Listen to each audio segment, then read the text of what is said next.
해가 저물어가는 서울의 스카이라인은 차가운 유리창 너머로 한 폭의 잿빛 수채화처럼 번지고 있었다. 서유진은 거대한 통유리창 앞, 값비싼 디자이너의 안락의제 몸을 묻은 채 말없이 그 풍경을 바라보고 있었다. 그녀의 손에 들린 찻잔에서는 희미한 온기가 피어올랐지만 그 온기는 이내 저택의 서늘한 공기 속으로 흩어졌다. 모든 것이 완벽하게 갖춰진 공간이었지만 그 속에는 사람의 온기라고는 찾아볼 수 없었다. 최근 몇 달간 그녀의 세상은 이 거대한 유리창과 같았다. 모든 것이 선명하게 보였지만 투명한 막에 가로막혀 아무것도 만질 수 없었다. 남편 강민준의 성공, 이 화려한 저택, 심지어는 하루가 다르게 쓰러져가는 자신의 건강까지도 모두 그녀의 것이 아닌 듯 낯설게만 느껴졌다. 의사는 그녀의 병을 희귀 면역 질환이라고 진단했다. 이름조차 생소한 병명은 그녀의 삶의 짙은 그림자를 드리웠고 그 그림자는 그녀와 민준 사이를 서서히 갈라놓고 있었다. 현관문 디지털 도어록의 기계음이 날카롭게 울린 것은 그때였다. 육중한 현관문이 열리고 닫히는 소리와 함께 익숙한 구둣발 소리가 대리석 바닥을 울리며 다가왔다. 강민준이었다. 국내 굴지의 건설 회사인 JK그룹의 최연소 CEO. 세상은 그의 성공을 칭송했고 그의 카리스마에 열광했다. 하지만 집으로 돌아온 그는 언론에 비치는 화려한 모습과는 거리가 멀었다. 그는 피곤하고 날카로운 그림자일 뿐이었다. 민주는 거실로 들어서며 무심하게 넥타이를 풀어 헤쳤다. 그의 시선은 창가에 앉은 유진에게 아주 잠시 머물렀다가 이내 아무런 감흥 없이 비서에게서 건네받은 서류 가방으로 향했다. 오늘 몸은 좀 어때? 그의 목소리에는 습관적인 질문 이상의 의미는 담겨 있지 않았다.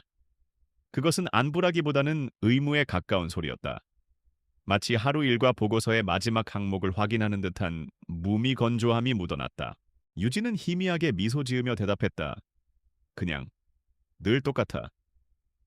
그녀의 목소리는 찻잔의 온기처럼 미약했다. 더 이상 자신의 고통을 설명하고 싶지도 그의 동정을 구하고 싶지도 않았다. 그녀는 그저 이 숨 막히는 정적 속에서 자신의 자리를 지키고 있을 뿐이었다. 한때는 열정적으로 사랑을 속삭이던 사이였지만 이제 그들에게 남은 것은 예의라는 이름의 얇은 얼음뿐이었다. 그리고 그 얼음은 위태롭게 삐걱거리고 있었다. 민주는 더 이상 묻지 않고 소파에 몸을 던졌다. 그는 재킷을 벗어 아무렇게나 던져두었고 최고급 원단에서는 낯선 향수 냄새가 희미하게 풍겨나왔다. 유진의 코끝을 스치는 달콤하면서도 관능적인 향기. 그것은 그녀가 쓰는 차분한 플로럴 계열의 향과는 전혀 다른 훨씬 더 강렬하고 도발적인 향이었다. 유진의 심장이 차갑게 내려앉았지만 그녀는 애써 표정을 감추었다. 모르는 척하는 것이 그녀가 할 수 있는 유일한 방어였다. 그는 스마트폰을 꺼내 무언가를 빠르게 확인하기 시작했다. 그의 얼굴에 잠깐 스쳐 지나가는 부드러운 미소는 결코 아픈 아내를 향한 것이 아니었다. 유진은 그 미소의 주인이 누구일지 어렴풋이 짐작할 수 있었다. 최근 회사에서 가장 주목받는 신임 기획본부장 한소희. 그녀의 이름은 민준의 입에서 여러 번 오르내렸다. 언제나 유능한 직원이라는 수식어와 함께였지만 그가 그녀에 대해 말할 때마다 그의 눈빛은 미묘하게 빛나곤 했다. 오늘 이사회에서 한 본부장이 발표한 신규 프로젝트가 만장일치로 통과됐어. 정말 대단한 여자야. 추진력도 좋고 감각도 뛰어나. 민주는 스마트폰에서 눈을 떼지 않은 채 말했다. 그의 목소리에는 감출 수 없는 흥분과 감탄이 섞여 있었다. 유진은 찻잔을 쥔 손에 힘을 주었다. 손끝이 하얗게 질렸지만 민주는 알아채지 못했다. 그는 오직 자신의 성공과 그 성공의 새로운 동반제만 정신이 팔려 있었다. 유진은 조용히 자리에서 일어났다. 저녁 식사 준비하라고 할게. 곧 나올 거야. 그녀의 움직임은 느리고 조심스러웠다. 한 걸음 한 걸음 내디딜 때마다 느껴지는 관절의 통증은 이제 익숙한 고통이 되었다. 그녀는 식당으로 향하며 민준이 벗어둔 재킷을 집어들었다. 낯선 향수 냄새가 다시 한번 그녀의 후각을 자극했다. 그것은 단순한 의심이 아니라 날카로운 유리 조각이 되어 그녀의 심장을 파고드는 명백한 증거였다.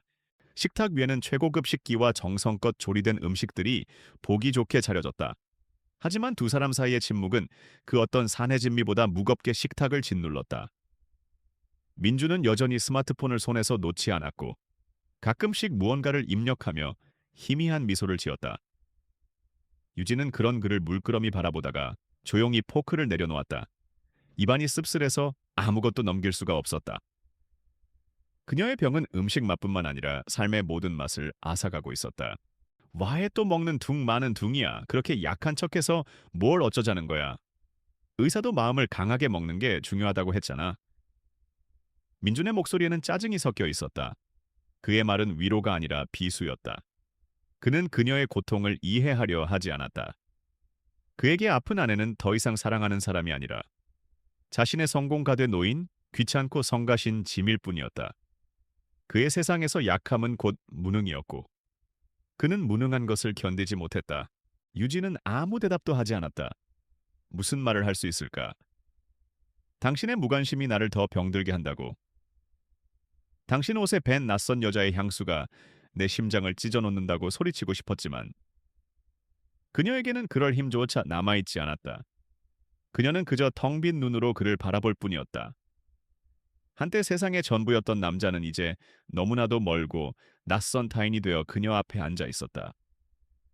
그의 눈에는 더 이상 그녀가 담겨 있지 않았다. 식사가 끝나자마자 민주는 자리에서 일어섰다. 급한 미팅이 있어서 나가봐야겠어. 늦을 테니 기다리지 말고 먼저 자. 그는 너무나도 능숙하게 거짓말을 했다. 그의 눈빛에는 한치의 흔들림도 없었다. 유진은 현관까지 그를 배웅했다. 그가 잘 닦인 구두를 신는 동안 유진은 그의 어깨에 내려앉은 먼지를 떼어주는 척하며 그의 셔츠 깃을 스쳤다. 아주 희미하지만 분명하게 남아있는 붉은 립스틱 자국. 그 순간 유진의 세상은 소리 없이 무너져 내렸다. 문이 닫히고 저택에는 다시 한번 완벽한 정적이 찾아왔다. 유진은 한동안 현관에 우두커니 서 있었다. 그녀의 귀에는 민준의 차가 멀어지는 소리 대신 자신의 심장이 산산조각 나는 소리가 이명처럼 울려 퍼졌다. 그녀는 비틀거리며 거실로 돌아와 소파에 쓰러지듯 주저앉았다. 눈물이 쏟아져 나올 법도 했지만 어찌된 일인지 눈물조차 메말라 버렸다. 거대한 슬픔은 때로 눈물을 허락하지 않는다는 것을 그녀는 이제야 알았다. 그녀의 시선은 벽에 걸린 커다란 결혼 사진으로 향했다. 사진 속에서 환하게 웃고 있는 젊은 날의 두 사람. 모든 것이 희망으로 가득 차 있던 시절. 민주는 작은 중소기업의 평범한 대리였고 유진은 유능한 건축 디자이너였다. 그녀는 자신의 꿈을 접고 그의 성공을 위해 헌신했다. 그의 회사가 위기에 처했을 때 그녀는 자신의 인맥과 지혜를 총동원해 그를 도왔다. JK그룹의 성공 신화에는 그녀의 보이지 않는 희생과 노력이 고스란히 담겨 있었다. 하지만 그는 모든 것을 잊어버린 듯했다. 성공이라는 달콤한 과실에 취해 자신을 그 자리까지 올려준 뿌리를 외면했다. 어쩌면 그는 처음부터 그런 사람이었을지도 모른다. 그의 야망은 사랑보다 언제나 한 걸음 앞서 있었고 그녀는 그저 그의 야망을 채우기 위한 도구에 불과했을지도 모른다는 끔찍한 생각이 들었다. 그녀의 사랑과 헌신은 그에게 당연한 것이었고 이제 그녀의 병은 그에게 불필요한 부채가 되어버렸다. 유진은 몸을 일으켜 서재로 향했다. 그곳은 한때 그녀와 민준이 함께 미래를 꿈꾸던 공간이었다. 책장에는 건축과 디자인 관련 서적들이 가득했고 한쪽 벽에는 그녀가 직접 디자인했던 건물들의 모형이 놓여 있었다. 하지만 이제 그곳은 민준의 사업 서류와 트로피들로 가득 차 있었다. 그녀의 흔적은 희미하게 먼지 쌓인 채 구석으로 밀려나 있었다. 그녀는 자신의 낡은 노트북을 열었다. 오랫동안 사용하지 않아 부칭되는데 한참이 걸렸다. 화면이 켜지자 그녀는 무언가를 검색하기 시작했다. 한소희. 그녀의 이름과 JK그룹의 신규 프로젝트에 대한 기사들이 쏟아져 나왔다. 기사 속 한소희는 당당하고 자신감 넘치는 미소를 짓고 있었다. 젊고 건강하고 야망으로 가득 찬 여자. 지금의 유진이 가지고 있지 않은 모든 것을 가진 여자였다. 그녀는 민준의 옆에서 그와 어깨를 나란히 하고 있었고 두 사람은 완벽한 비즈니스 파트너처럼 보였다. 유진은 기사를 하나하나 꼼꼼히 읽어 내려갔다. 그녀의 머리는 차갑게 식어갔다. 슬픔과 절망이 있던 자리에 서서히 다른 감정이 차오르기 시작했다. 그것은 분노라기보다는 차라리 냉철한 이성에 가까웠다. 그녀는 민준이 추진하는 신규 바이오 프로젝트의 사업 계획서를 찾아 읽었다. 과거 재무팀과 기획팀에서 일했던 경험 덕분에 그녀는 복잡한 서류들을 분석하는 데 능숙했다. 그녀의 눈이 가늘어졌다. 무언가 이상했다. 사업 계획서는 지나치게 장밋빛 전망으로 가득 차 있었고 핵심 기술에 대한 설명은 모호했다. 투자 유치 실적은 화려했지만 그 자금의 출처와 흐름이 불투명한 구석이 있었다. 강민주는 본래 건설업 전문가였다. 바이오 분야는 그에게 완전히 새로운 영역이었다. 그런데도 그는 너무나 자신만만하게 모든 것을 밀어붙이고 있었다. 그것은 자신감이라기보다는 오만에 가까워 보였다. 그리고 그 오만 뒤에는 한소희라는 여자의 그림자가 짙게 드리워져 있었다. 유진은 노트북을 덮었다. 온몸의 세포 하나하나가 비명을 지르는 듯한 고통이 몰려왔다. 하지만 그녀의 정신은 그 어느 때보다도 맑고 또렷했다. 이대로 쓰러져 갈 수는 없었다. 이대로 모든 것을 빼앗기고 무너질 수는 없었다. 그녀는 자신의 삶을 그리고 자신이 지켜왔던 모든 것을 이렇게 허무하게 내어줄 수 없었다. 그녀가 잃은 것은 건강과 남편의 사랑뿐만이 아니었다. 그것은 그녀 자신의 존엄성이었다. 거실의 통유리창 밖으로 서울의 야경이 보석처럼 펼쳐졌다. 수많은 불빛들이 어둠 속에서 저마다의 이야기를 속삭이고 있었다. 저 화려한 불빛의 도시에서, 이 거대한 저택 안에서 서유진은 완벽하게 혼자였다. 하지만 그녀는 더 이상 약한 존재가 아니었다. 배신과 절망의 잿더미 속에서 아주 작지만 꺼지지 않는 불씨 하나가 다시 타오르기 시작했다. 그것은 생존에 대한 의지였고 진실을 향한 갈망이었다. 그림자는 아직 그녀를 완전히 삼키지 못했다. 다음 날 아침, 유진은 정기 검진을 위해 병원으로 향했다.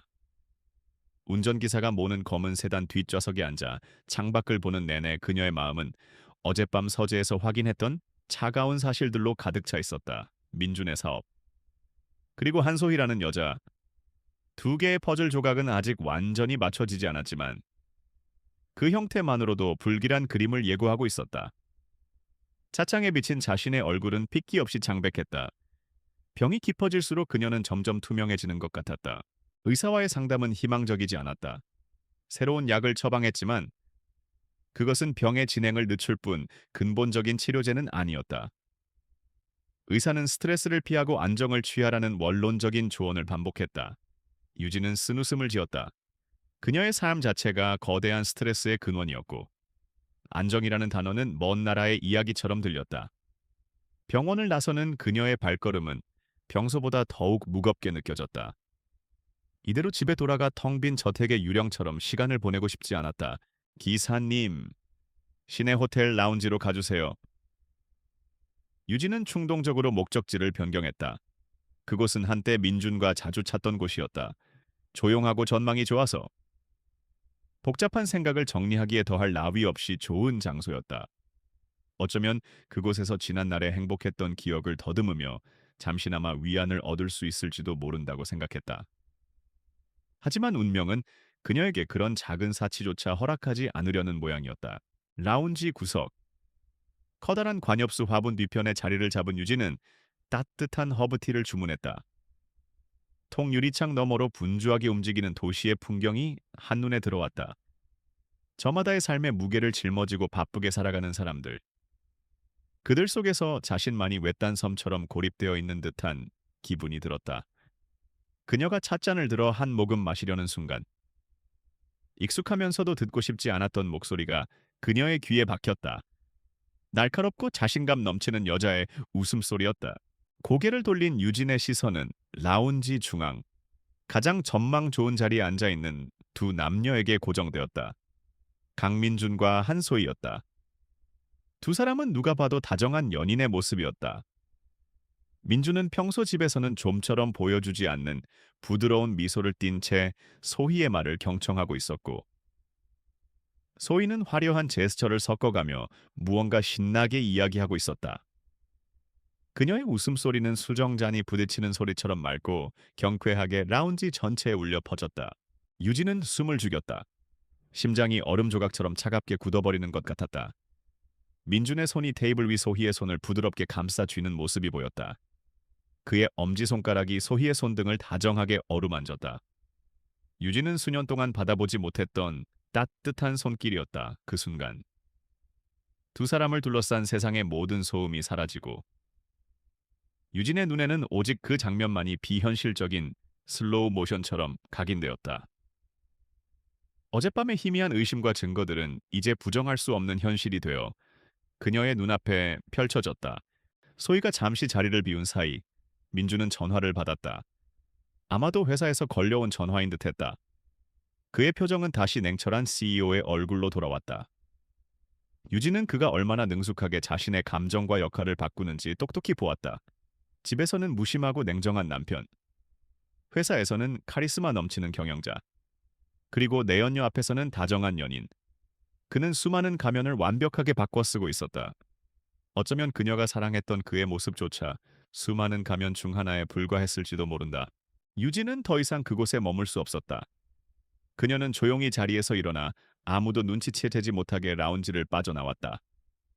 호텔을 나서는 동안 그녀의 걸음은 기이할 정도로 침착했다. 거대한 배신감에 몸이 떨렸지만 정신은 오히려 안개가 겉인 것처럼 선명해졌다. 더 이상의 환상은 없었다. 더 이상의 기대도 없었다. 남은 것은 차갑고 냉혹한 진실뿐이었다. 그녀는 이제 무엇을 해야 할지 결정해야만 했다. 그날 밤 민주는 평소보다 늦게 귀가했다. 그의 얼굴에는 만족스러운 미소와 약간의 피로감이 뒤섞여 있었다. 그는 거실 소파에 앉아 신문을 읽고 있는 유진을 보고 의아한 표정을 지었다. 평소 같으면 벌써 침실에 들어갔을 시간이었다. 아직 안 자고 있었어. 몸도 안 좋으면서. 그의 목소리는 가시 돋친 걱정이 담겨 있었다. 그것은 그녀의 건강을 염려하는 것이 아니라 자신의 일상적인 패턴이 깨진 것에 대한 불편함의 표현이었다. 유진은 신문에서 눈을 떼고 조용히 그를 바라보았다. 그녀의 눈빛은 깊고 고요해서 오히려 민준을 불안하게 만들었다. 오늘 라시엘 호텔에서 미팅은 잘 끝났어. 유진의 목소리는 잔잔했지만 그 안에는 강철 같은 힘이 숨어 있었다. 민준의 얼굴이 순간적으로 굳었다. 그는 자신의 동선을 아내가 알고 있다는 사실에 당황했지만 이내 노련하게 표정을 관리했다. 아, 그거 갑자기 잡힌 미팅이었어. 중요한 투자자라서 어쩔 수 없었지. 당신한테 미리 말 못해서 미안하네. 그의 거짓말은 너무나도 유창했다. 유진은 희미하게 웃었다. 그 미소에는 경멸과 슬픔이 뒤섞여 있었다. 투자가랑은 손도 잡고 그렇게 사랑스러운 눈빛으로 바라보나 보지. 그녀의 목소리는 여전히 차분했지만 한 글자 한 글자가 날카로운 얼음 조각이 되어 민준의 심장을 찔렀다. 민준의 얼굴에서 여유로운 표정이 사라졌다. 그는 자신이 함정에 빠졌다는 것을 깨달았다. 그는 소파에서 벌떡 일어나 유진에게 다가섰다. 무슨 소리를 하는 거야. 사람 오해할 소리 하지 마. 그냥 사업적인 대화였을 뿐이야. 그의 목소리는 커졌지만 그 안에는 초조함이 역력했다. 유진도 자리에서 일어섰다. 연약해 보이는 그녀의 어깨는 이상할 정도로 굳건했다. 사업적인 대화 당신이 한소희 씨를 보는 눈빛. 예전엔 나를 그렇게 봤었는데 언제부터였어? 내가 아프기 시작했을 때부터. 아니면 그 전부터. 그녀의 질문은 더 이상 그에게 변명의 여지를 주지 않았다. 궁지에 몰린 민주는 마침내 가면을 벗어 던졌다. 그의 얼굴은 분노로 일그러졌다. 그래, 만났다 어쩔 건데. 당신이 뭘 할 수 있는데. 그는 소리쳤다. 그의 적반하장식 태도에 유진은 잠시 말을 잃었다. 그녀는 그의 입에서 이런 말이 나올 것이라고는 상상조차 하지 못했다. 그녀의 충격받은 표정을 본 민주는 더욱 잔인한 말들을 쏟아내기 시작했다. 마치 댐이 무너지듯. 그동안 억눌러 왔던 그의 비열한 본성이 터져나왔다. 솔직히 말해줄까, 당신이랑 사는 거. 숨 막혀 매일 죽어가는 얼굴로 신음하는 거 보는 것도 지긋지긋하다고. 내가 밖에서 얼마나 치열하게 사는지 알아. 집에 돌아오면 편안함 대신 병든 사람 수발드는 지옥이 기다리고 있는데 내가 어떻게 당신만 보고 살아. 그의 말 한마디 한마디는 날카로운 칼이 되어 유진의 가슴에 박혔다. 그녀의 병이, 그녀의 고통이 그에게는 단지 귀찮고 성가신 짐이었을 뿐이라는 사실이 명백해졌다. 유진의 눈에서 눈물이 흘러내렸다. 하지만 그녀는 울음소리를 내지 않았다. 그저 텅 빈 눈으로 분노를 쏟아내는 남편을 바라볼 뿐이었다. 한때 자신이 목숨보다 사랑했던 남자가 아니었다. 그는 자신의 성공을 위해 모든 것을 정당화하는 이기적인 괴물일 뿐이었다. 그녀의 희생과 헌신은 그의 기억 속에서 완전히 지워져 있었다. 그는 그녀의 병을 자신의 불륜에 대한 완벽한 변명거리로 삼고 있었다. 소희 씨는 달라. 그녀는 나에게 활력을 주어 내 야망을 이해하고 내 성공을 함께 기뻐해 줄 여자야.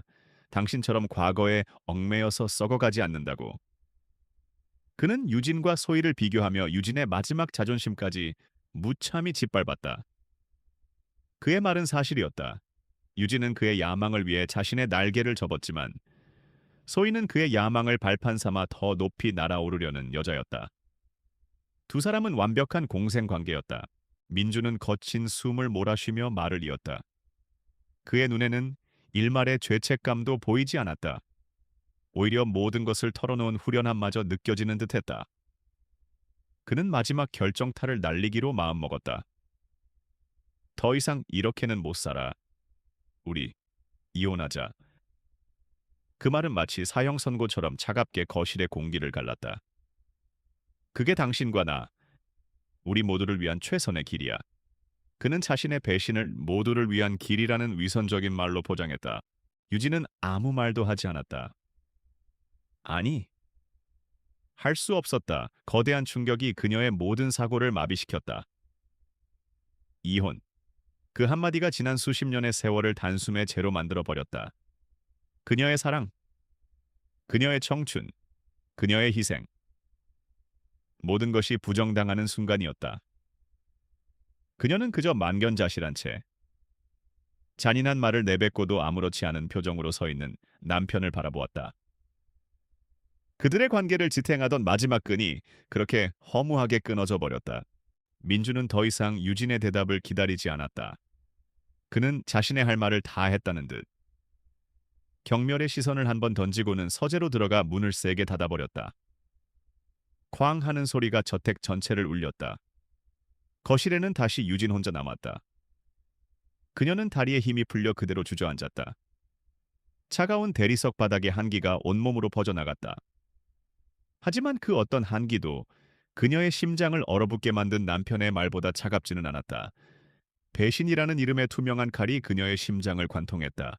이혼이라는 단어가 강민준의 입에서 나온 다음 날, 저택의 공기는 장례식장처럼 차갑고 무거웠다.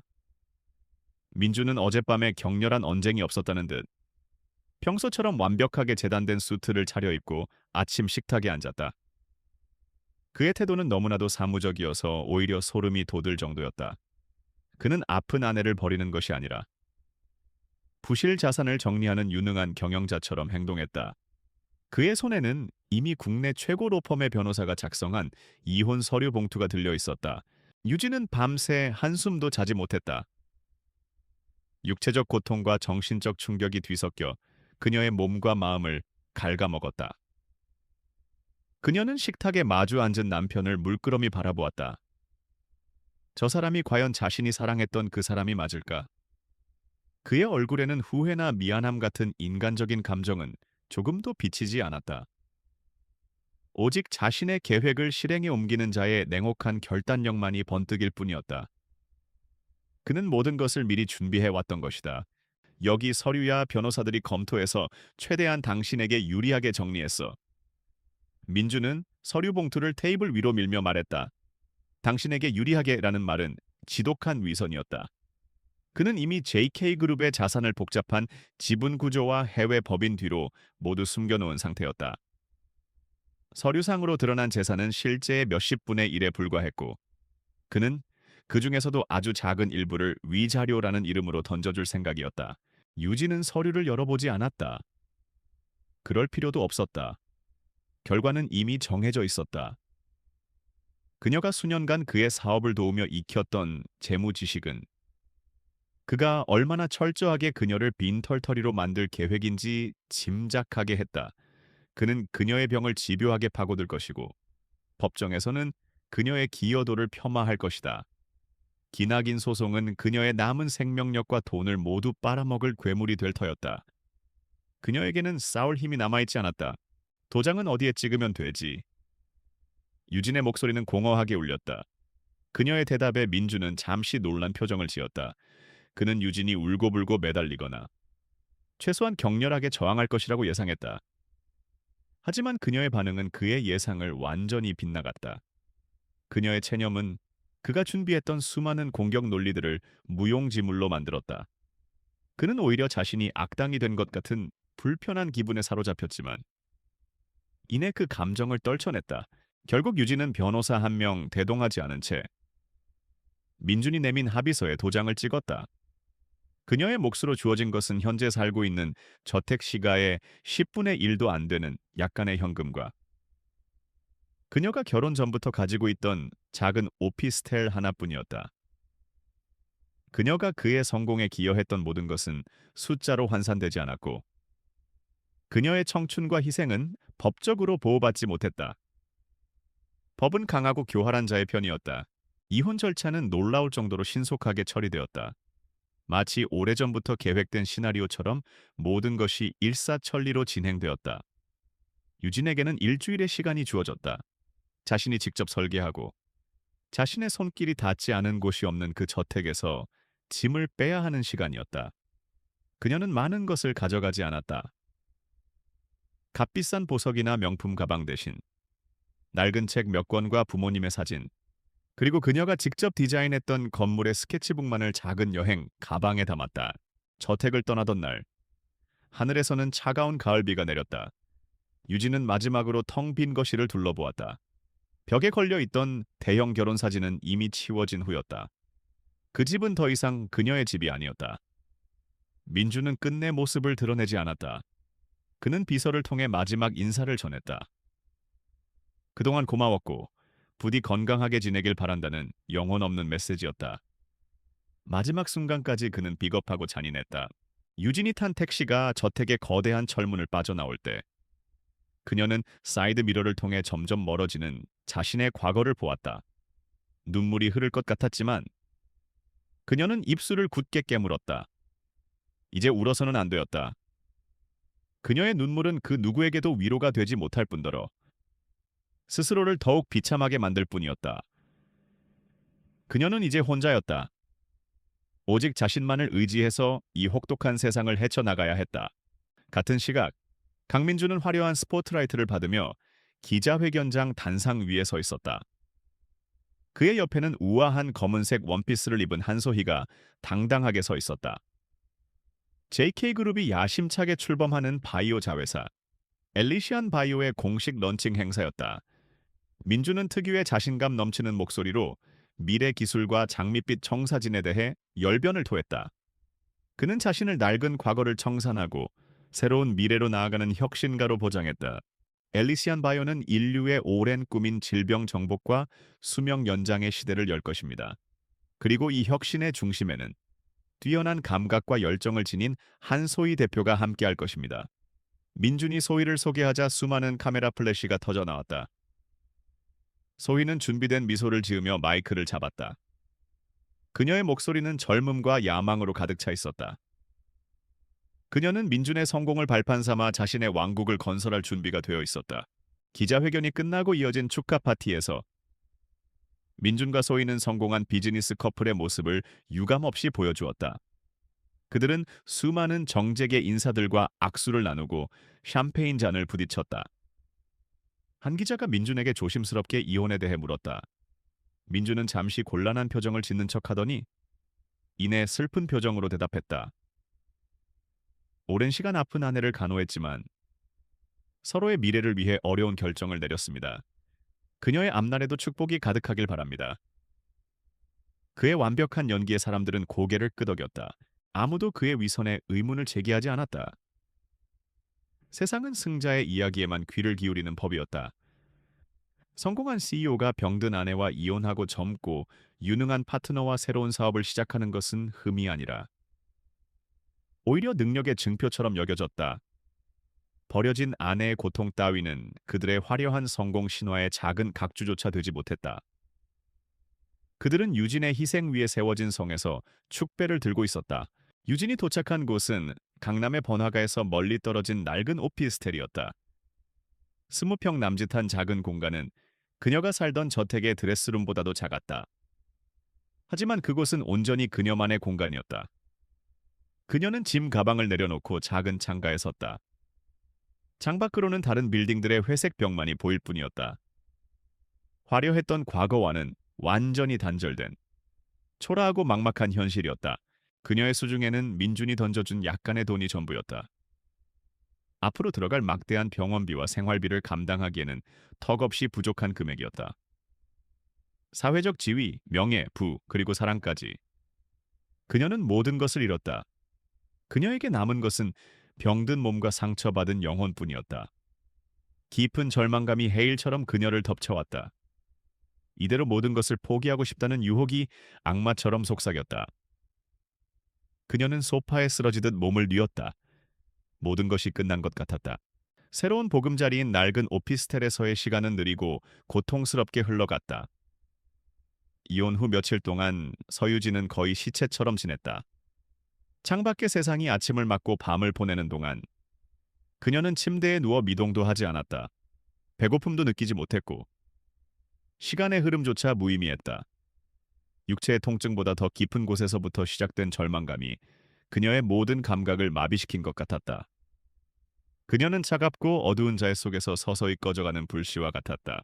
어느 날 오후 힘겹게 몸을 일으켜 물을 마시러 가던 그녀의 발에 무언가 걸렸다. 이삿짐을 풀지 않은 낡은 상자였다. 상자에서 삐져나온 두꺼운 스케치북이 그녀의 시선을 사로잡았다. 그것은 그녀가 건축 디자이너로 일하던 시절 밤을 새워가며 자신의 꿈을 그려 넣었던 물건이었다. 그녀는 먼지가 쌓인 스케치북을 들어 천천히 펼쳐보았다. 그 안에는 그녀의 젊음과 열정이 고스란히 담겨 있었다. 페이지를 넘길 때마다 잊고 있던 기억들이 되살아났다. 섬세한 연필선으로 그려진 건물의 도면들, 공간에 대한 그녀만의 철학이 담긴 메모들. 그녀는 한때 세상을 아름답게 만드는 사람이었다. 강민준의 아내가 되기 이전, 그녀는 서유진이라는 이름으로 당당히 세상에 서 있었다. 스케치북은 그녀에게 잊고 있던 자신의 진짜 모습을 상기시켜 주었다. 그녀의 삶이 결코 강민준의 성공에 딸린 부속품이 아니었음을 증명하는 유일한 증거였다. 그녀의 잿빛 눈동자에 아주 희미한 빛이 감돌기 시작했다. 이대로 무너질 수는 없었다.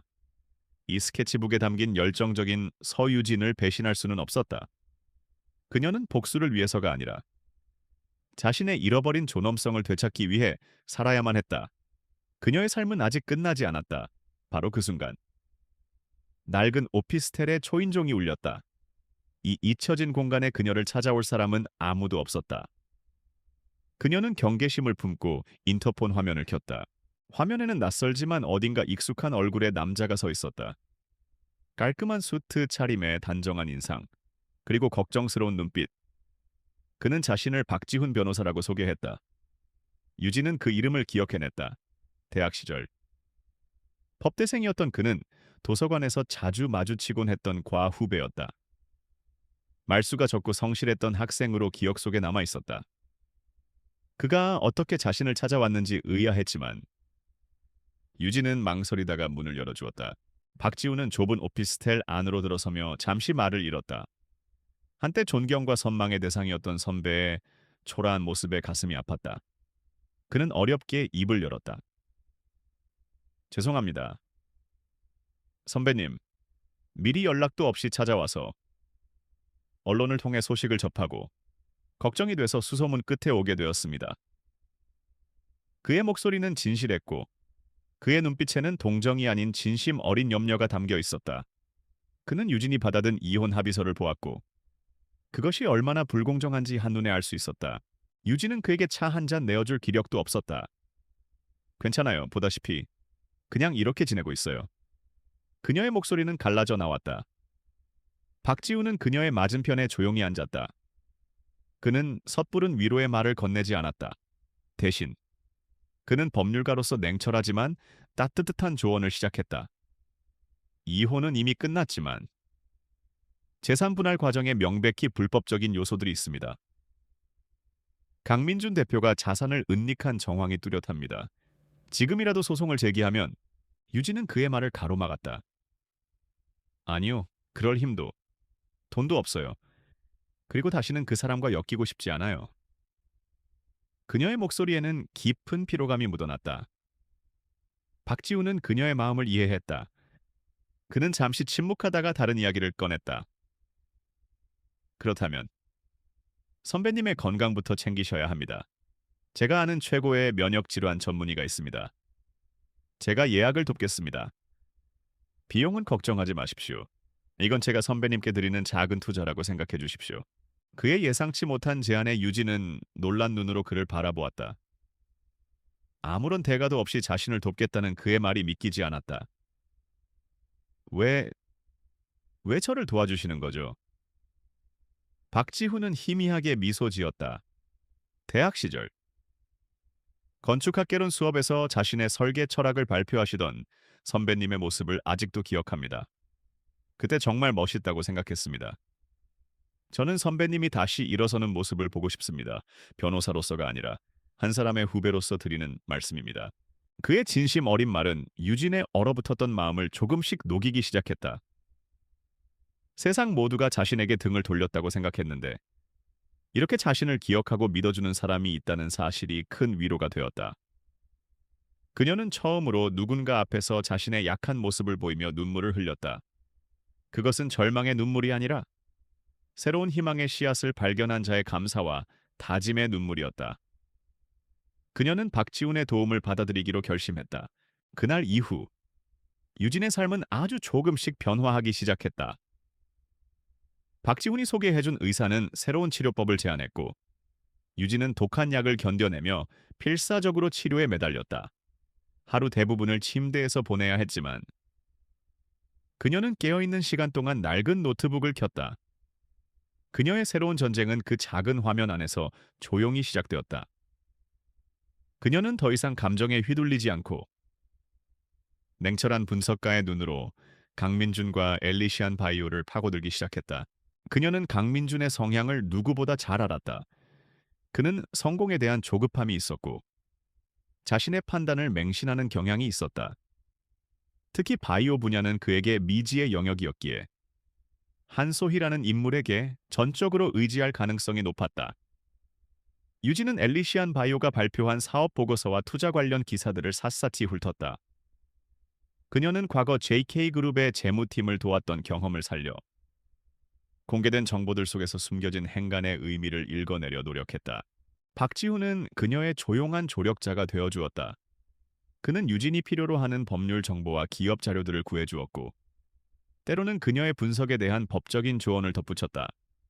그는 그녀의 명석함에 여러 번 감탄했다. 그녀는 단순한 CEO의 아내가 아니었다. 날카로운 통찰력과 치밀한 분석력을 갖춘 전략가였다. 그녀의 재능이 그동안 남편의 그늘에 가려져 있었다는 사실이 안타까울 따름이었다. 어느 날 밤, 유진은 엘리시안 바이오의 해외 투자사 명단에서 이상한 점을 발견했다. 페이퍼 컴퍼니로 의심되는 몇몇 법인들의 자금 흐름이 석연치 않았다. 마치 누군가가 자금을 세탁하고 있는 것처럼 부자연스러운 패턴을 보였다. 그리고 그 자금 흐름의 중심에는 한소희가 과거에 몸담았던 작은 투자 자문 회사가 연결되어 있었다. 그것은 아직 희미한 실마리에 불과했지만 유진의 직감은 그곳에 무언가 거대한 비밀이 숨겨져 있음을 경고하고 있었다. 유진은 모니터에서 눈을 떼고 창밖을 보았다. 여전히 창밖은 회색 빌딩 숲이었지만 이제 그 풍경은 더 이상 절망적으로 보이지 않았다.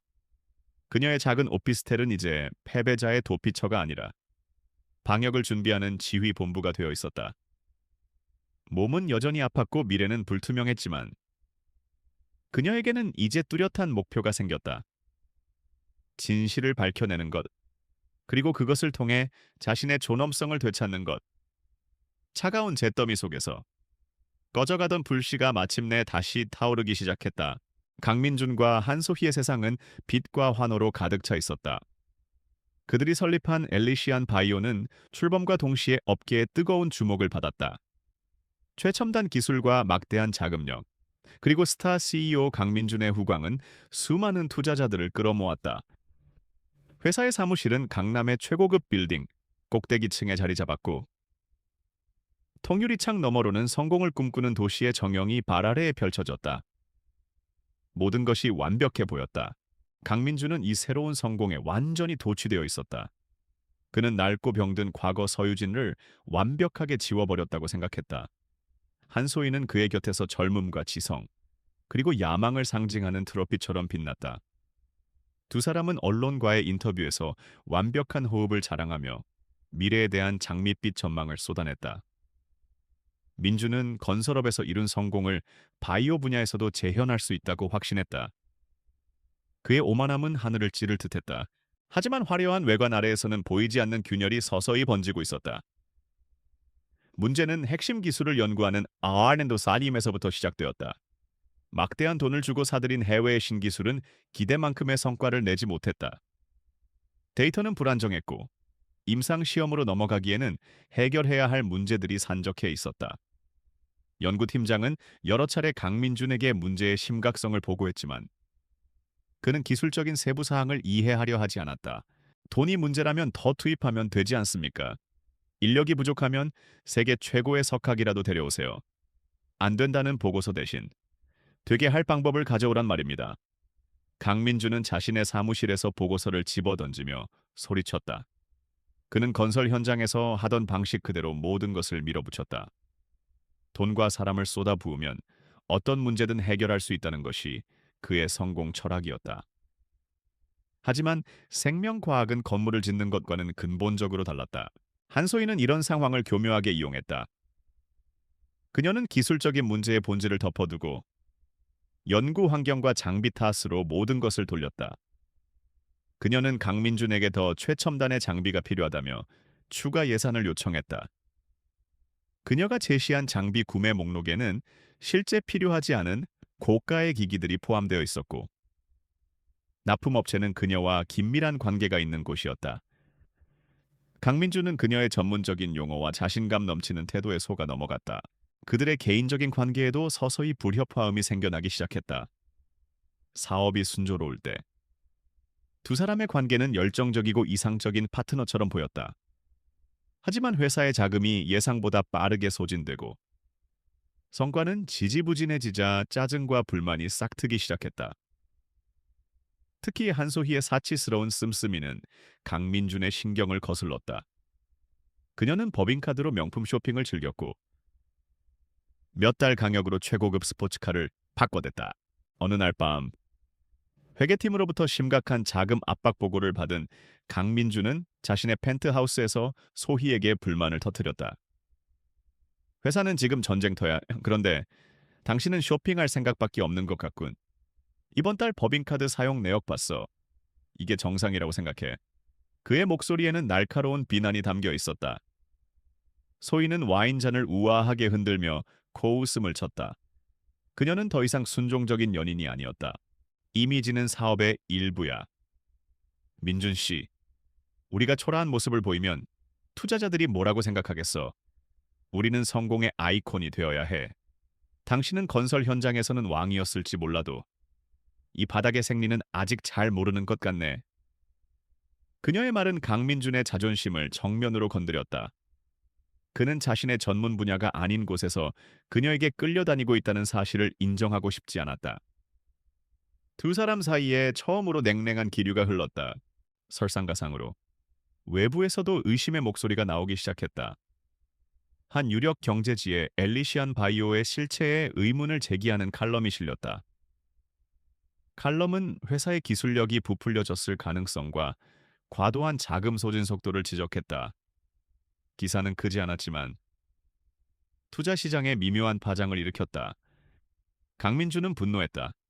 그는 즉시 홍보팀을 동원해 반박 기사를 내고 해당 언론사를 상대로 법적 대응을 준비하라고 지시했다.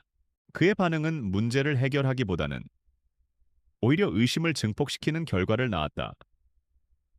그의 독단적이고 공격적인 경영 방식의 염증을 느낀 핵심 연구원 몇몇이 조용히 회사를 떠났다. 내부의 인재는 떠나가고 외부의 신뢰는 흔들리기 시작했다. 강민준이 쌓아 올린 상아탑은 겉보기에는 여전히 견고했지만 그 내부에서는 기둥이 썩고 벽에 금이 가고 있었다. 그는 그 사실을 애써 외면하려 했다. 어느 늦은 밤 사무실에 홀로 남은 강민주는 깊은 불안감에 휩싸였다. 그는 책상 서랍 깊숙한 곳에서 작은 사진 한 장을 꺼냈다. 서유진과 함께 찍은 낡은 사진이었다. 사진 속 유진은 건강하고 밝은 미소로 그를 바라보고 있었다. 그녀는 언제나 그의 곁에서 묵묵히 그의 성공을 지원했고 그의 결정에 신중한 조언을 아끼지 않았다. 그녀는 그의 폭주를 막아줄 유일한 브레이크였다. 그는 왜 그녀를 버렸을까? 잠시 후회의 감정이 밀려왔지만 그는 이내 고개를 저으며 사진을 다시 서랍에 집어넣었다. 약해지면 안 되었다. 과거에 대한 미련은 실패자들이나 갖는 감정이었다. 그는 성공해야만 했다. 엘리시안 바이오의 성공은 서유진과의 이혼이 정당했음을 증명하는 유일한 방법이었다. 그는 더욱더 잔인하고 독하게 스스로를 채찍질했다. 그는 자신의 불안감을 감추기 위해 더욱더 오만하게 행동하기 시작했다. 그는 다음날 긴급 이사회를 소집했다. 그리고 R&D팀의 반대에도 불구하고 아직 검증되지 않은 기술을 바탕으로 한 신약 개발 프로젝트를 무리하게 추진하겠다고 발표했다. 시간이 없습니다. 시장을 선점하려면 과감한 베팅이 필요합니다. 우리는 성공할 것이고 모든 의심들을 잠재울 것입니다. 그의 목소리는 회의실을 가득 채웠지만 그 안에는 초조함의 그림자가 짙게 배어 있었다. 상가탑의 균열은 이제 외부에서도 보일 만큼 커지고 있었다. 강민준의 제국에 균열의 소음이 울려 퍼지는 동안 서유진의 작은 오피스텔은 폭풍의 눈처럼 고요했다.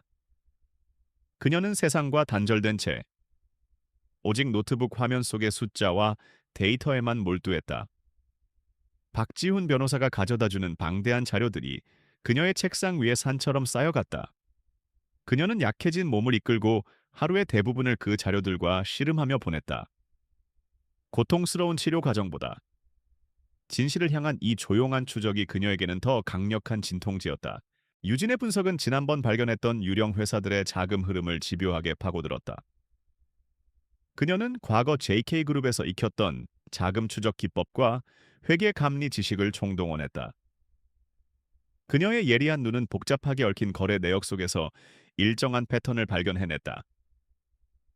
엘리시안 바이오가 해외 기술 도입과 고가 장비 구매 명목으로 지불한 거액의 돈이 몇 개의 유령 회사를 거치면서 교묘하게 쪼개진 뒤 최종적으로는 단 하나의 계좌로 흘러들어가고 있었다. 찾았어요. 어느 날 밤 유진은 모니터를 가리키며 낮은 목소리로 말했다. 그녀의 옆에서 함께 자료를 검토하던 박지훈이 화면을 들여다보았다. 그 계좌의 주인은 HS 컨설팅이라는 작은 투자 자문 회사였다. 그리고 그 회사의 대표는 한소희가 JK그룹에 입사하기 직전까지 함께 일했던 최측근이었다. 이것은 단순한 우연이 아니었다. 명백한 횡령의 증거였다. 한소희는 강민준의 눈을 속여 회사의 자금을 빼돌리고 있었던 것이다. 박지훈은 감탄과 분노가 뒤섞인 표정을 지었다. 대단하십니다, 선배님. 이 복잡한 구조를 어떻게 다 파악하신 겁니까? 유진은 희미하게 웃었다. 강민준 씨의 방식을 아니까요. 그는 큰 그림을 보는 데는 능하지만 세부적인 숫자를 확인하는 데는 게을러요. 특히 자신이 믿는 사람에게는 모든 권한을 맡겨버리죠. 한소희는 그의 그런 약점을 정확하게 파고든 거예요. 그녀는 한때 사랑했던 남자의 치명적인 약점을 누구보다 잘 알고 있었다. 하지만 횡령은 시작에 불과했다. 유진은 한소희라는 인물 자체에 대한 근본적인 의문을 품기 시작했다. 그녀는 정말 강민준이 믿는 것처럼 뛰어난 바이오 전문가일까? 유진과 박지훈은 그녀의 과거 경력을 역으로 추적해 나갔다. 놀랍게도 그녀가 몸담았던 이전 회사들 역시 반짝이는 신기술을 내세워 막대한 투자를 유치했다가 얼마 지나지 않아 실체가 없다며 공중분해되는 패턴을 반복했다. 그리고 그 모든 프로젝트의 중심에는 항상 한소희가 있었다. 그녀는 천재적인 과학자가 아니라 천재적인 사기꾼에 가까웠다. 그녀는 최신 과학 용어와 화려한 프레젠테이션 기술로 사람들을 현혹시키는 데 능했고 프로젝트가 무너지기 직전에 항상 가장 먼저 발을 빼는 용의주도함까지 갖추고 있었다. 강민주는 그녀의 화려한 포장지에 속아 거대한 사기극의 주연 배우가 되어버린 셈이었다. 유진은 이 사실을 깨닫고 깊은 한숨을 내쉬었다. 그에 대한 연민은 아니었다. 다만 그의 어리석은 오만이 부른 비극에 대한 씁쓸함이었다. 진짜 충격적인 발견은 그 다음에 이루어졌다. 박지훈은 자신의 정보원을 통해 한소희의 통신 기록 일부를 합법적인 경로로 입수할 수 있었다. 그 안에는 그녀가 경쟁 제약사인 태영제약의 핵심 임원과 주기적으로 은밀하게 연락을 주고받은 흔적이 남아 있었다. 태영제약은 최근 엘리시안 바이오와 유사한 신약 개발에 뛰어들어 경쟁 구도를 형성하고 있는 회사였다. 유진의 심장이 차갑게 내려앉았다. 그녀는 단순히 돈을 훔치고 있는 것이 아니었다. 그녀는 엘리시안 바이오의 연구 데이터와 내부 정보를 경쟁사에 팔아넘기고 있었던 것이다. 그녀는 강민준의 회사를 안에서부터 갉아먹는 동시에 밖에서는 경쟁사와 손을 잡고 그의 숨통을 조이고 있었다. 그녀의 최종 목표는 엘리시안 바이오를 완전히 파산시킨 뒤 그 잔해 속에서 마지막 남은 돈까지 챙겨 태영제약으로 화려하게 자리를 옮기는 것이 분명했다. 모든 퍼즐 조각이 맞춰졌다. 이제 남은 것은 이 끔찍한 진실을 증명할 결정적인 증거를 확보하는 것이었다. 그때부터 유진과 박지훈은 더욱 치밀하게 움직였다. 유진은 전략가로서 배후에서 전체적인 그림을 그리고 박지훈은 실행가로서 법적인 테두리 안에서 증거를 수집했다. 그는 회계장부, 내부 이메일, 계약서 등 한소희의 범죄를 입증할 수 있는 자료들을 하나씩 확보해 나갔다. 증거가 쌓여갈수록 유진의 마음은 복잡해졌다. 처음에는 배신감에 대한 분노로 시작된 일이었다. 하지만 이제 그녀의 감정은 개인적인 복수심을 넘어서고 있었다. 그녀는 한소희라는 인물이 얼마나 많은 사람들에게 피해를 입혔고 강민준의 잘못된 판단이 얼마나 큰 재앙을 불러올지 똑똑히 보았다. 그녀는 이제 강민준을 위해서가 아니라 이 거대한 사기극에 휘말린 수많은 투자자들과 직원들을 위해 진실을 밝혀야 한다고 생각했다. 어느 늦은 밤, 박지훈이 긴급하게 유진의 오피스텔을 찾아왔다. 그의 손에는 작은 USB 하나가 들려 있었다. 결정적인 증거를 찾았습니다. 그의 목소리는 흥분으로 떨렸다. USB 안에는 한소희가 태영제약과 맺은 비밀 이중 계약서의 스캔 파일과 그녀가 거액의 계약금을 송금받은 해외 은행의 거래 내역서가 담겨 있었다. 모든 것을 끝낼 수 있는 완벽한 증거였다. 유진은 컴퓨터 화면에 떠 있는 증거들을 말없이 바라보았다. 그녀의 보이지 않는 손은 마침내 거대한 성의 가장 약한 기둥을 찾아냈고 이제 그 기둥을 무너뜨릴 폭탄의 스위치를 쥐고 있었다. 그녀의 눈빛은 차갑고 단단했다. 더 이상의 망설임은 없었다. 그녀는 박지훈을 돌아보며 나지막이 말했다. 이제 모든 것을 끝낼 시간이에요. 어둠 속에서 조용히 움직이던 보이지 않는 손이 마침내 세상 밖으로 나올 준비를 마쳤다. 강민준이 독단적으로 밀어붙인 신약 개발 프로젝트는 시한폭탄과 같았다. 그는 매일같이 R&D 팀을 닥달하며 불가능에 가까운 결과물을 요구했다. 회사의 자금은 밑 빠진 독처럼 빠르게 사라져갔고 직원들 사이에서는 불안과 불만이 전염병처럼 번져나갔다. 강민주는 이 모든 불안을 억누르기 위해 더욱더 오만하게 행동했고 언론에는 연일 성공을 자신하는 인터뷰를 내보냈다. 그는 자신이 만든 거짓의 성이 무너지기 직전이라는 사실을 인정하고 싶지 않았다. 폭탄이 터진 것은 어느 화창한 오후였다. 국제적으로 저명한 한 과학 저널에 엘리시안 바이오의 핵심 기술에 대한 분석 논문이 실렸다. 논문의 내용은 충격적이었다. 엘리시안 바이오가 막대한 돈을 주고 사들인 기술은 실제로는 구현 불가능한 수준의 초기 이론에 불과하며 데이터가 심각하게 과장되었거나 조작되었을 가능성이 높다는 것이었다. 그것은 학술적인 언어로 쓰인 사형 선고나 다름없었다. 뉴스는 순식간에 금융시장을 강타했다. 엘리시안 바이오의 주가는 개장과 동시에 폭락하기 시작했고 몇 시간 만에 휴지 조각으로 변해버렸다. 투자자들의 항해 전화가 빗발쳤고 회사의 로비는 분노한 투자자들과 소문을 듣고 몰려든 기자들로 아수라장이 되었다. 강민주는 자신의 사무실에서 속수무책으로 모든 상황을 지켜보고 있었다. 그의 귀에는 수많은 사람들의 비명과 자신의 제국이 무너지는 굉음만이 울려 퍼졌다. 소희 씨, 한소희 대표, 어디 있어? 강민주는 비서에게 고함을 질렀다. 이 모든 상황을 수습할 사람은 이 기술을 가져온 장본인인 한소희밖에 없다고 생각했다. 하지만 그녀는 이미 자신의 사무실에 없었다. 그녀는 이 모든 혼란이 시작되기 직전 아주 조용히 자신의 개인 짐을 챙겨 회사를 빠져나간 후였다. 그녀의 행동은 너무나도 침착하고 계획적이어서 마치 이 순간을 오래전부터 기다려온 사람처럼 보였다. 바로 그 시각.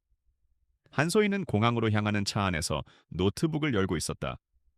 그녀는 엘리시안 바이오의 주거래 은행 계좌에 접속했다. 강민준이 투자자들을 안심시키기 위해 마지막으로 끌어모은 비상자금이 그곳에 있었다. 그녀는 망설임 없이 준비해둔 해외 계좌로 모든 돈을 이체했다. 몇 번의 클릭으로 회사의 남은 생명줄은 완벽하게 끊어져 버렸다. 그녀는 그것으로도 모자라 미리 준비해둔 조작된 회계 자료를 강민준의 개인 컴퓨터 서버에 업로드했다. 모든 자료는 강민준이 이 모든 사기극을 처음부터 기획하고 주도한 것처럼 보이도록 교묘하게 편집되어 있었다. 그녀는 자신을 강민준에게 이용당한 순진한 전문가로 그리고 내부 고발자처럼 보이게 할 장치까지 마련해 두었다. 그녀는 노트북을 닫으며 차갑게 미소 지었다. 고마웠어, 강민준 씨. 당신의 오만함이 나를 부자로 만들어줬네. 그녀는 휴대폰에서 유심칩을 뽑아 창밖으로 던져버렸다. 완벽한 마무리였다. 사무실에 홀로 남겨진 강민주는 패닉 상태에 빠져 있었다. 주가 폭락, 투자자들의 소송 위협, 그리고 갑자기 사라져버린 한소희. 그는 무언가 크게 잘못되었다는 것을 직감했지만 이미 상황을 통제할 능력을 상실했다. 그는 미친 사람처럼 한소희에게 전화를 걸었지만 돌아오는 것은 없는 번호라는 차가운 기계음뿐이었다. 그 순간 그의 사무실 문이 거칠게 열렸다. 그의 비서가 아니었다. 문에 서 있는 사람들은 서울중앙지검 금융조사부의 검사와 수사관들이었다. 그들은 강민준에게 다가와 차가운 목소리로 말했다. 강민준 씨, 특정 경제범죄 가중처벌 등에 관한 법률 위반, 사기 및 횡령 혐의로 긴급 체포합니다. 당신은 변호사를 선임할 수 있으며 수사관의 말이 차에 끝나기도 전에 기자들의 카메라 플래시가 사방에서 터져 나왔다. 누군가 이 장면을 위해 미리 기자들을 불러 모은 것이 분명했다. 강민주는 아무런 저항도 하지 못했다. 그의 머릿속은 하얗게 비어버렸다. 사기 횡령 그는 자신이 무엇을 잘못했는지조차 제대로 인지하지 못했다. 그는 그저 수사관들에게 양팔을 붙들린 채 자신이 모든 것을 걸고 세웠던 화려한 사무실에서 무력하게 끌려나갔다. 복도를 지나는 동안 직원들은 경멸과 배신감, 그리고 약간의 동정이 섞인 눈으로 그를 바라보았다. 어제까지 그들의 왕이었던 남자는 이제 초라한 범죄자로 전락해 있었다. 수갑이 채워진 그의 손목에 차가운 금속의 감촉이 느껴졌다. 그제야 그는 자신이 완전히 끝났다는 사실을 실감했다. 1층 로비에 이르자 수많은 카메라와 마이크들이 그에게 한꺼번에 몰려들었다. 사기 혐의 인정하십니까? 한소희 대표는 어디에 있습니까? 기자들의 질문이 귀청을 때렸지만 그는 아무 대답도 할 수 없었다. 그의 눈에는 오직 터져 나오는 플래시의 섬광만이 보일 뿐이었다. 검찰청으로 향하는 차 안에서 강민주는 창밖으로 자신이 방금 전까지 있었던 빌딩을 보았다. 엘리시안 바이오라는 글자가 새겨진 거대한 간판이 보였다. 그의 성공과 야망의 상징이었던 저곳이 이제는 그의 모든 것을 앗아간 폐허가 되어버렸다. 그는 한소희의 배신, 그리고 자신의 어리석음을 곱씹었다. 그는 서유진을 버렸던 것과 똑같은 방식으로, 아니 그보다 훨씬 더 잔인한 방식으로 한소희에게 버림받았다. 인과응보라는 단어가 그의 뇌리를 아프게 찔렀다. 모든 것이 무너져 내렸다. 돈, 명예, 사랑, 그리고 자유까지. 불과 몇 시간 만에 그는 세상의 정상에서 가장 깊은 나락으로 추락했다.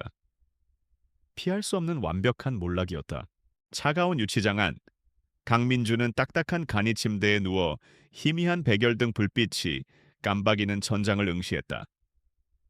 몇 시간 전까지만 해도 그는 펜트하우스의 최고급 침대에서 서울의 야경을 내려다보던 도시의 왕이었다.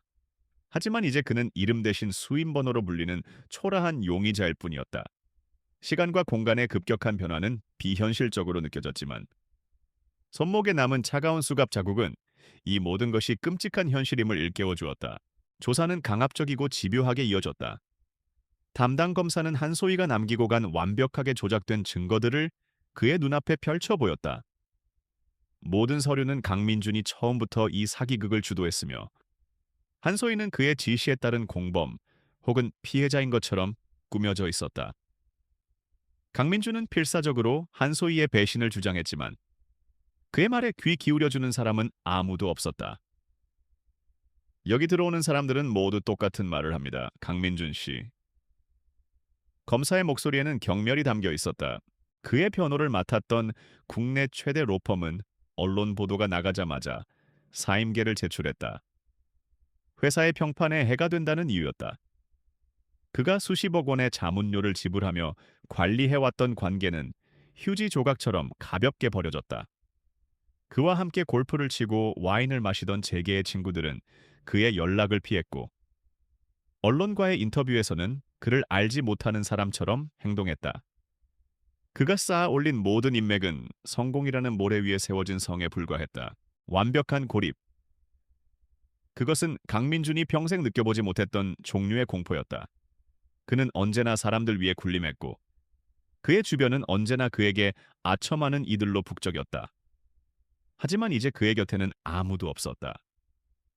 텅 빈 유치장 안에서 그는 비로소 오롯이 자기 자신과 마주해야만 했다. 변명도, 위선도 통하지 않는 절대적인 고독 속에서 그의 굳게 닫혀있던 과거의 문이 서서히 열리기 시작했다. 가장 먼저 떠오른 것은 한소희의 얼굴이었다. 그녀의 매혹적인 미소, 자신감 넘치는 목소리, 그의 야망을 부추기던 달콤한 말들. 이제 와서 돌이켜보니 모든 것이 연극이었다. 그는 그녀의 젊음과 아름다움에 눈이 멀었고 바이오 분야에 대한 자신의 무지를 인정하기 싫어 그녀의 말을 맹신했다. 그의 오만함이 그녀에게는 최고의 무기였던 셈이다. 그는 사랑에 빠진 것이 아니라 자신의 성공을 비춰주는 거울과 사랑에 빠졌던 것이다. 어리석음에 대한 자각은 곧바로 더 깊은 과거로 그를 이끌었다. 서유진.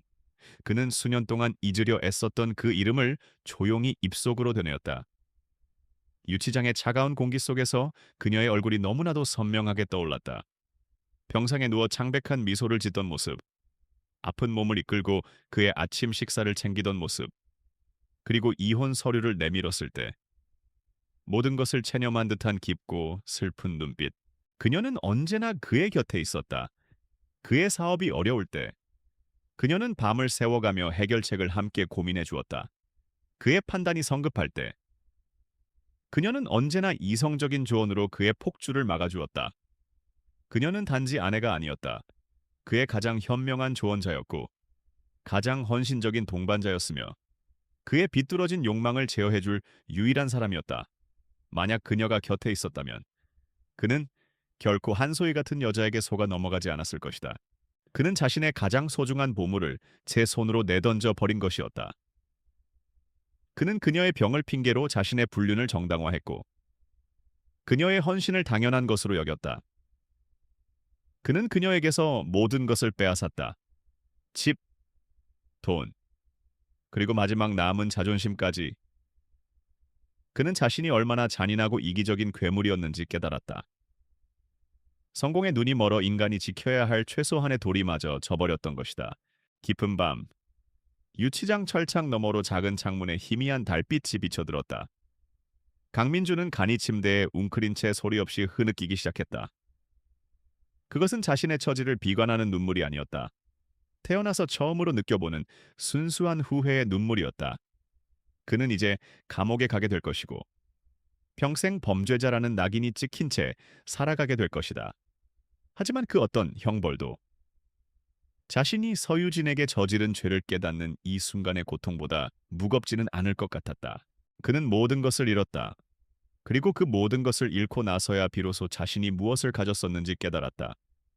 하지만 시간은 되돌릴 수 없었고 용서를 구하기에도 너무 늦어버렸다. 그는 자신이 만든 절망의 심연 속으로 끝없이 추락하고 있었다.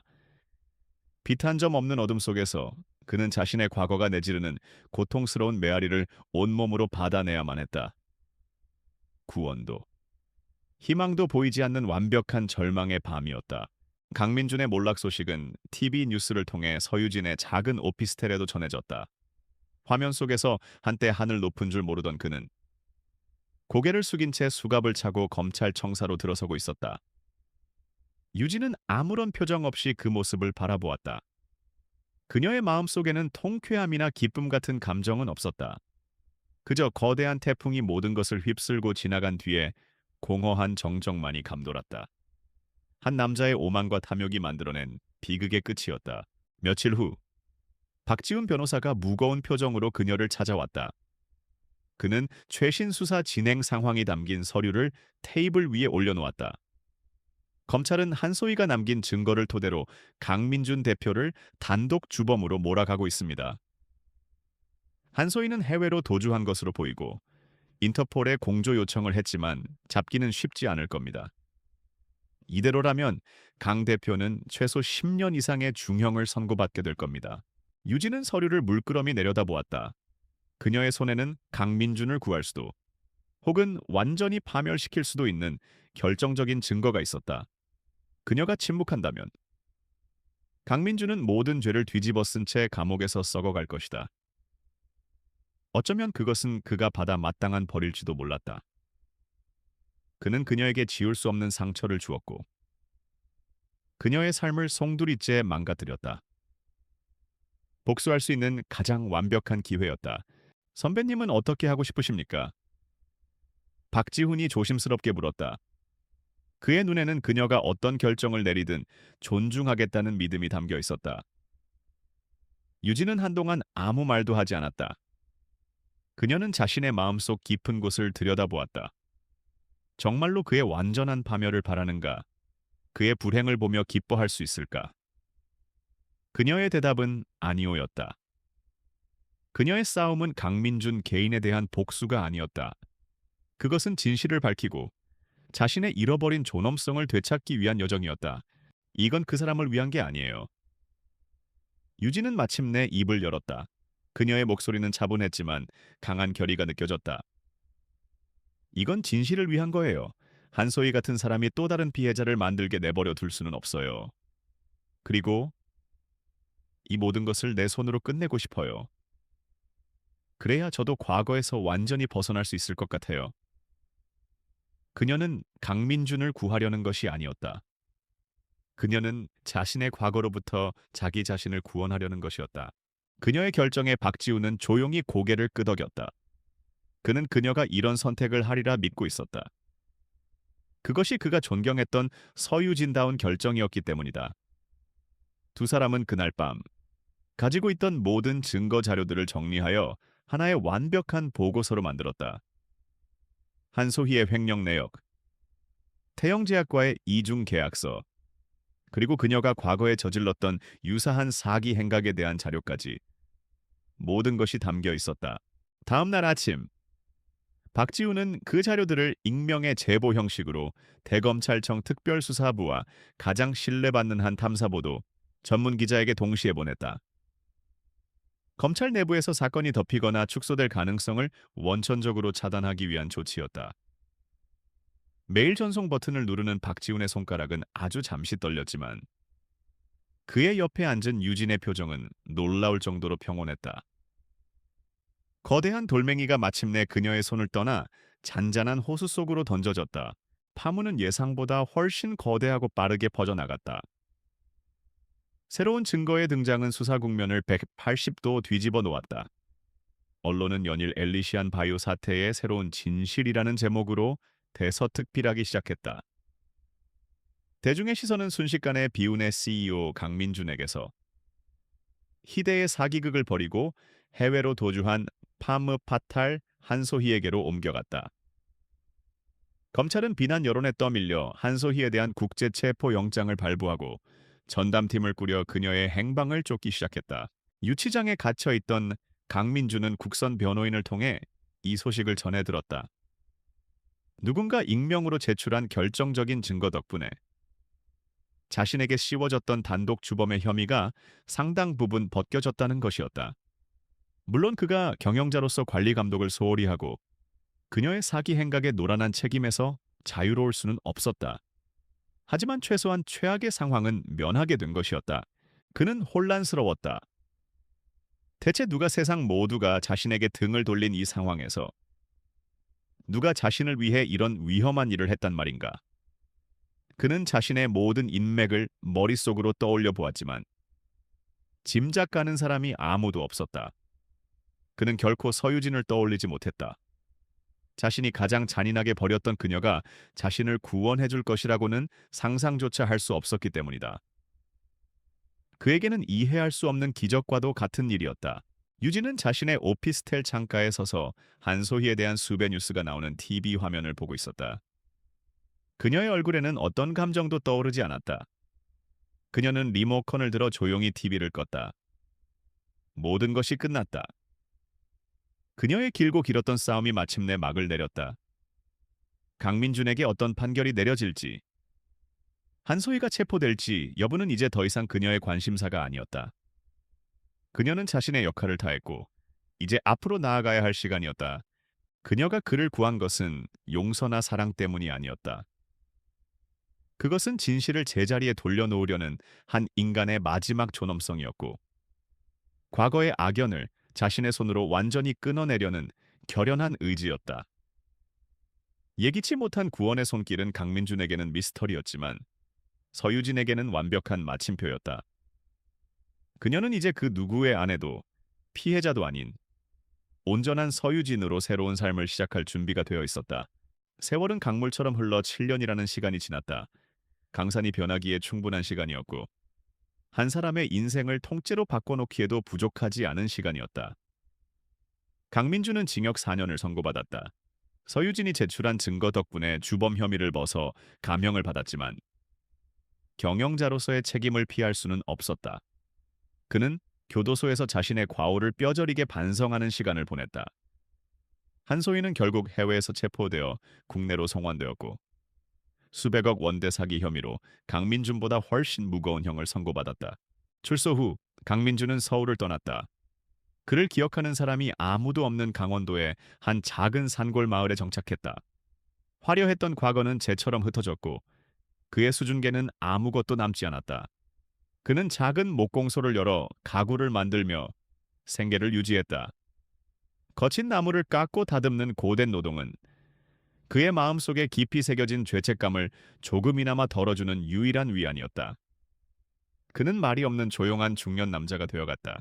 그의 얼굴에는 깊은 주름이 새겨졌지만 과거의 오만하고 날카로운 인상은 사라지고 대신 오랜 풍파를 겪은 사람 특유의 평온함이 자리잡았다.